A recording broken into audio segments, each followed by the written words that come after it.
नमस्ते आप सभी को मेरा आप सभी का स्वागत है टेक रिकॉर्ड्स चैनल में एक नए वीडियो के साथ। आप सभी दोस्त कैसे हैं? ज़रूर ठीक होंगे, स्वस्थ होंगे, मस्त होंगे। गणतंत्र भारत सिक्का जो आप देख रहे हैं ऑन रुपीज़, ये काफ़ी पुराना सिक्का ओल्ड कॉइन्स है।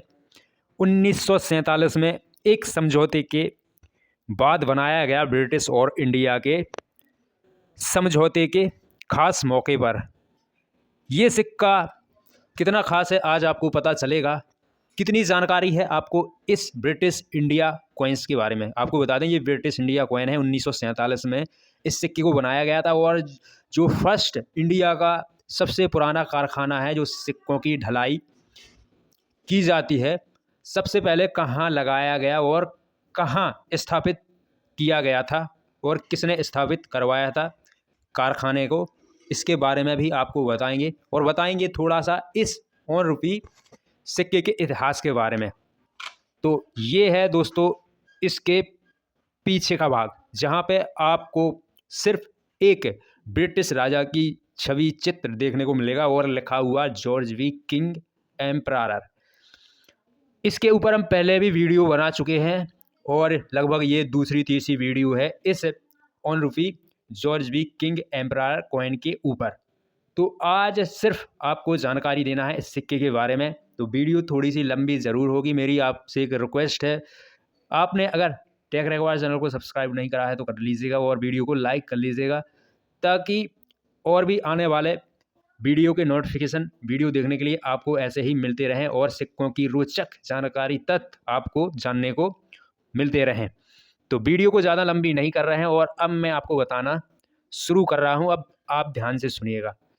जो आप देख रहे हैं पीछे के भाग में जो ब्रिटिश राजा की छवि चित्र, ये एक समय भारत और ब्रिटिश का शासनकारी राजा हुआ करता था। आपको पता है 1600 के दशक में अंग्रेज भारत में व्यापार करने आए थे। साल 1663 में ईस्ट इंडिया कंपनी ने बादशाह जहांगीर की इजाज़त से पहला कारखाना कोलकाता में टकसाल की नींव रखी थी। सन 1757 में एक पुराने किले के भवन में यह टकसाल स्थापित की गई थी। 19 अगस्त 1797 में और पहली बार 1 रुपए का पहला सिक्का कोलकाता की टकसाल से ही निकला था। दोस्तों अब आपको पता चल गया होगा कि पहला सिक्का ब्रिटिश और इंडिया का जो सिक्का था 1997 में निकला था कलकत्ता मिंट कारखाने में। पहला सबसे पुराना जो मिंट कारखाना है भारत देश का वो कलकत्ता है। फिर कुछ समय बाद अंग्रेज भारत को छोड़ के चले गए। 1947 में भारत आज़ाद हुआ तो कुछ वर्ष बाद फिर Mumbai shift head office reserve bank of India का शिफ्ट हो गया। सबसे पहले रिजर्व बैंक ऑफ इंडिया का जो भारत का राष्ट्रीय केंद्र बैंक है पहले कलकत्ता में हुआ करता था। अब बात कर लेते हैं थोड़ा इस सिक्के के बारे में और जानकारी जानते हैं, आपको बताते हैं गणतंत्र भारत सिक्के के बारे में और कितनी खास जानकारी अब मैं आपको देने जा रहा हूँ। आपको पता होना चाहिए ये जो सिक्का बनाया गया जब दो देशों के बीच में इस मतलब से और इस मकसद से इस सिक्के को बनाया गया था। ब्रिटिश इंडिया कॉइन बोला जाता है इसको। 1947 एक समझौता हुआ था अंग्रेजों और भारत के बीच के। जब 1947 को अंग्रेज भारत छोड़ के जा रहे थे तो एक समझौता हुआ कि एक ऐसा सिक्का बनना चाहिए ताकि लोगों को पता चल सके कि 1947 और अंग्रेज़ों के अंतिम अध्याय के युग को और भारत के आज़ादी के युग को ये सिक्का याद दिलाए और लोगों को पता चल सके, उसकी याद में ये कमेमोरेटिव सिक्का ब्रिटिश इंडिया का बनाया गया था। तो थोड़ा आपको बताते हैं इतिहास के बारे में।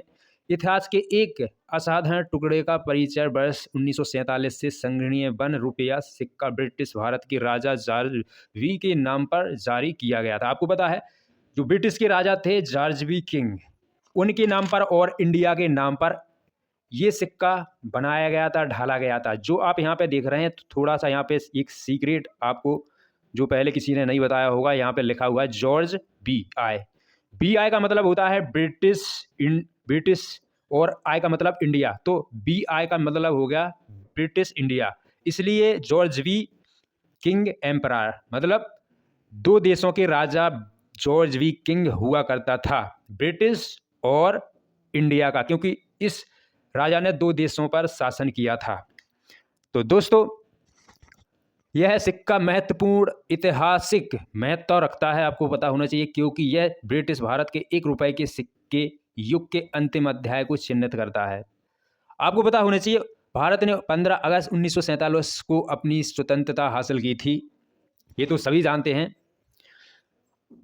उस अवधि के दौरान भारत ने मौद्रिक प्रणाली और पहले की जो अवधि की मुद्रा सिक्कों को बरकरार रखा, और 15 अगस्त 1950 को भारत ने खुद के सिक्के और अपने डिजाइन किए सिक्के चलाए गए, और जो ब्रिटिश राजा की छवि थी इसको हटा दिया गया। देखिए क्या क्या हटा दिया गया 1950 के बाद, जब खुद का भारत का सिक्का चला। 1950 को सिक्कों की एक नई विशिष्ट श्रृंखला शुरू की गई अन्ना सीरीज के नाम से। 1947 के बाद 1950 में अन्ना सीरीज की एक श्रृंखला शुरू की गई थी 1 रुपए की। यह श्रृंखला 15 अगस्त 1950 को शुरू की गई थी और गणतंत्र भारत के पहले सिक्के का प्रतिनिधित्व करती थी। राजा की जो छवि आप देख रहे हैं, जो पहले के प्रतिनिधित्व जो कर रही थी छवि पहले के सिक्के 1947 के, जैसे कि ये जॉर्ज वी किंग है। तो इस चित्र को हटा दिया गया, बदल दिया गया, और इसकी जगह आपको पता होना चाहिए अशोक स्तंभ के सींग शीर्ष से बदल दिया गया 1 रुपया के सिक्के पर। फिर सिक्के ऐसे बनाए गए और कुछ विशेष ध्यान दिया गया, प्रगति और समृद्धि पर केंद्रित किया गया, और जो कलकत्ता मिंट मार्क निशान है इस सिक्के पर वो भी यहाँ पे आपको देखने को मिलेगा, जैसे कि ब्रिटिश इंडिया के राजा की छवि यहाँ पे आप देख रहे हैं, और नीचे छोटा सा राउंड डॉट। पहले ये राउंड डॉट कलकत्ता मिंट कारखाने का हुआ करता था। अब जो कलकत्ता मिंट कारखाने के जो मार्क निशान चिन्ह होते हैं सिक्कों पर, राउंड डॉट या कोई भी मार्क निशान नहीं होता है, और ये अब राउंड डॉट नोएडा मिंट कारखाने का हो गया है। अब जो नया कारखाना है नोएडा मिंट कारखाने का, अब से ये चिन्ह नोएडा मिंट का हो गया, और देश के अपने खुद के 4 सरकारी मिंट कारखाने हैं। पहला पुराना सबसे कलकत्ता मिंट, और दूसरा मुंबई मिंट, और तीसरा हैदराबाद निज़ाम कारखाना। कहते हैं कि हैदराबाद का जो मिंट कारखाना है, हैदराबाद के राजा निज़ाम का कारखाना था, जो उसको भारत के लिए सिक्के बनाने के लिए सिक्कों के कारखाने में बदल दिया गया, और इसके बाद नया कारखाना नोएडा मिंट। तो भैया आज के इस वीडियो में बस इतना ही। मुझे उम्मीद है कि आप सभी को इस वीडियो की जानकारी ज़रूर पसंद आई होगी, जो मैंने आपको बताया है इस सिक्के के बारे में। अगर आपका कोई कमेंट है तो मुझे कमेंट करके ज़रूर बताइएगा, मुझसे लेकर या इस वीडियो की जानकारी को लेकर मैं अगले वीडियो में आपको जवाब ज़रूर दूंगा। और अपने दोस्तों को इस वीडियो को शेयर ज़रूर करिएगा, ताकि उनको भी पता चल सके इस सिक्के के बारे में जानकारी। और अगर आप इस सिक्के के बारे में रिसर्च पता करना चाहते हैं तो कर सकते हैं, बेशक आपको हो सकता है अलग अलग इस सिक्के की जानकारी नॉलेज मिले, क्योंकि इसकी सही जानकारी बहुत ही कम रिसर्च पता करने पर मिलती है। इस वीडियो को पूरा देखने के लिए बहुत बहुत धन्यवाद। फिर मिलते हैं अगले किसी नेक्स्ट वीडियो में नई जानकारी के साथ।